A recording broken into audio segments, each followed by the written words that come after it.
The story of East Germany's Stasi actually begins long before the Stasi themselves are created, and it starts with a country called the United Soviet Socialist Republics, or the Soviet Union. The Soviet Union was something of a black sheep in the global community for a variety of reasons. But one of the major ones was that the Soviet Union followed an economic system called communism. In a nutshell, communism aims to create a classless society where a collective working body controls the means of production and business, and the profit, in terms of money, service, and material, is therefore dispersed equally between that collective body. Therefore, everyone in a communist society makes the same amount of money, and no one has better or lesser opportunities than anyone else. Everyone is equal. And it sounds great on paper. The only problem is that it has never worked, especially not in the Soviet Union. But maybe it could work somewhere else, if only the Soviet Union could prove it.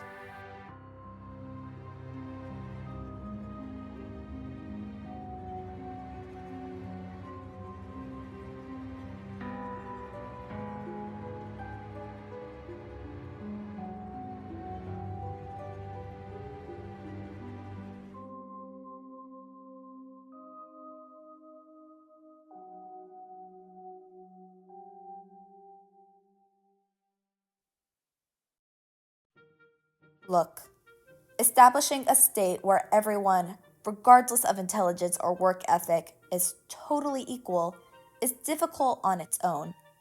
But it would have been especially difficult for the Soviet Union. The Soviet Union does not exist anymore. But today, it would be modern Russia combined with 14 other countries. So it was massive. Thus, it had a lot of people in it. And most importantly, the Soviet Union was just poor. It didn't have the money or the materials or the industry to support all of its people the way communism wanted it to. Whether or not communism could ever work outside of theory remains a debate, but it certainly could never have worked under the Soviet Union's conditions. But then, the Soviet Union won World War II. The second time the world went to war with itself, there were two teams. The first team was called the Axis. There were a lot of countries in the Axis, but we generally think of three main ones. These were Imperial Japan, Fascist Italy, and Nazi Germany. On the second team, we had the Allies. Again, there were many countries in the Allies, but the core four were the United Kingdom, the United States, France, and the Soviet Union. Germany is largely considered the instigator of World War II, and so as punishment, the country was split into four sectors and occupied by each of the core four Allied nations upon Germany's surrender. The United States, the United Kingdom, and France sought to reintegrate Germany into global society and introduce democracy and capitalism in an effort to rebuild. That became West Germany. The Soviets, meanwhile, went a different route with what would become East Germany. The Soviets now controlled a much smaller, much less populated country. They saw an opportunity to rebuild East Germany into the communist utopia they had not been able to achieve at home. Problem is, it did not work there either. Even worse, with West Germany right next door, it was even more obvious that communism was a failure. Dissent began to build among the East Germans, and the Soviet Union knew it had to be squashed. Enter the Stasi, short for the Ministry of State Security, which operated in East Germany between 1950 to 1990 with the goal of not just crushing dissent in East Germany, but to be so informed on the personal business of each member of the populace that dissent was obsolete. The Stasi infiltrated every crevice of East Germans' lives in search of what they considered subversive behavior. Now, what exactly that meant is hard to define.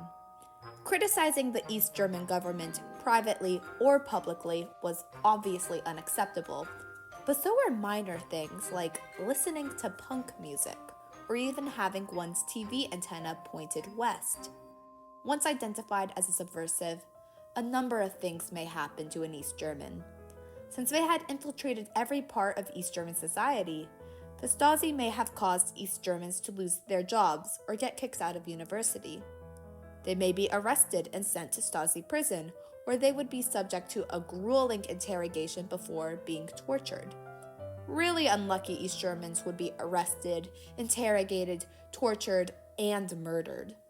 Early on in its life, the Stasi would use a guillotine to do this, but later graduated to shooting their victims' necks. Families would not be notified that their loved ones were arrested, and bodies would be buried secretly.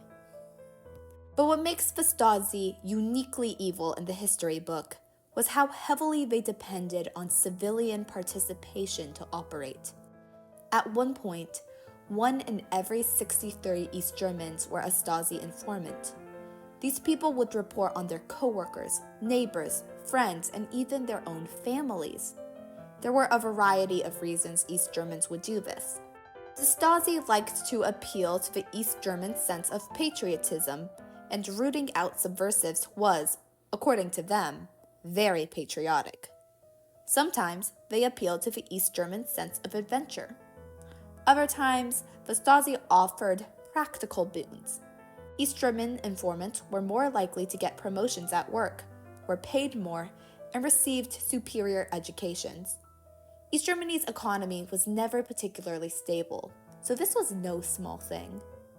Parents who became informants would be promised better recommendations for their kids to get into the best universities. The Stasi had a lot of success with recruiting young communists.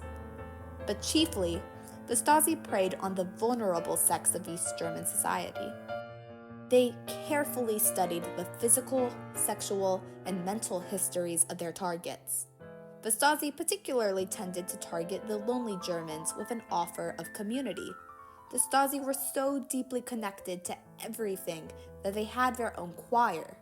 And goodness knows, someone in their organization was always ready to talk with a lonely East German. Anytime. Being found as a Stasi informant was generally frowned upon, but those who regretted joining up were known to accidentally let their informant status slip. They were promptly dropped. The Stasi themselves, however, were not a uniquely hated organization during their tenure.